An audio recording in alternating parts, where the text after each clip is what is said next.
তুমি আল্লাহকে শুধু তখনই মনে করো যখন তোমার কিছু প্রয়োজন হয়।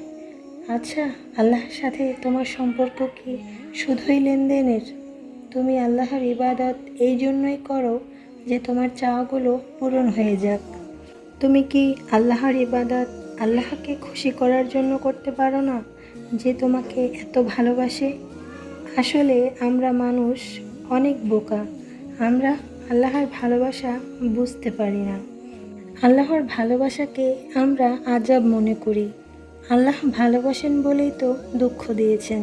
আচ্ছা, দুঃখ যদি আজাব হতো তাহলে রবের কাছে কেন আনলো? আজাব হলে তো রব সেজদা করারই তৌফিক দিতেন না, দোয়া করার তৌফিক দিতেন না, দোয়া করে চাইতে বলতেন না।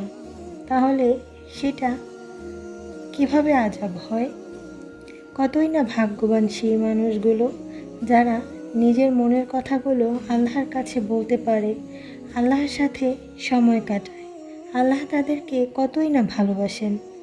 আল্লাহকে মন থেকে ইবাদত করা মানুষের চাওয়া কখনোই অপূর্ণ থাকে না। আল্লাহর সামনে যখন মাথা নত করার তৌফিক পাবে, তখন মাথার সাথে নিজের মনটাকেও নামিয়ে দিও। মন থেকে আল্লাহর ইবাদত করো, শুধু সেই মানুষটাকে পাওয়ার জন্য নয়। আল্লাহ তোমাকে ভালোবাসেন, আর তোমার ভালোবাসা পাওয়ার অধিকার আল্লাহ সবার আগে রাখেন। কত নিয়ামত দিয়েছেন তোমাকে। কখনো কি অন্তরের চোখ খুলে দেখেছ? কখনো কি মন থেকে আল্লাহর শুকরিয়া আদায় করেছ? আলহামদুলিল্লাহ বলেছ কখনো মন থেকে? আল্লাহ দিতে দেরি করছেন বলে দোয়া করবে না, ইবাদত করবে না, আল্লাহর ভালোবাসার মূল্য দিলে না।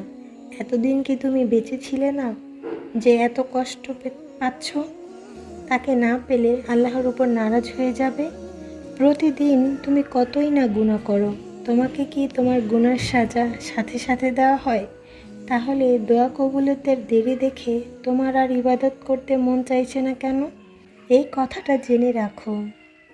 তুমি যদি সত্যিই কিছু পেতে চাও মন থেকে, তাহলে গুনাহ করার আগে একবার ভেবে নিও।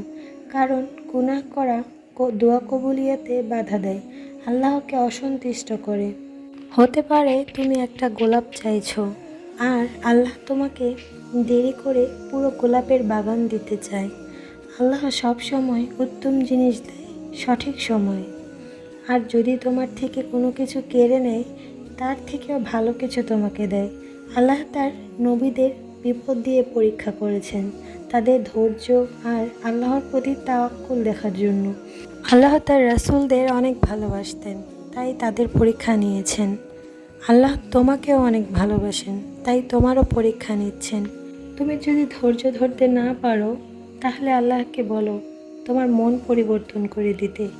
আল্লাহ সব কিছুর উপর কাঁদে। তুমি যদি সত্যিই চাও যে তুমি সেই জিনিসটা পাবে, তাহলে তুমি কিভাবে ধৈর্য হারা হতে পারো বলো? কারণ তোমার যে সেই জিনিসটাই চাই, তাহলে একটু অপেক্ষা করো না। আল্লাহ তার বান্দাকে তার পছন্দের জিনিসটা দেওয়ার ওয়াদা করেছে। আল্লাহ তার ওয়াদা ভঙ্গ করেন না। তুমিও তোমার চাওয়াটা ছেড়ে দিও না। আল্লাহর ওপর ভরসা করে সঠিক সময়ের অপেক্ষা করো। দেখবে সুখের হাসিটা একদিন তুমি ঠিকই হাসবে।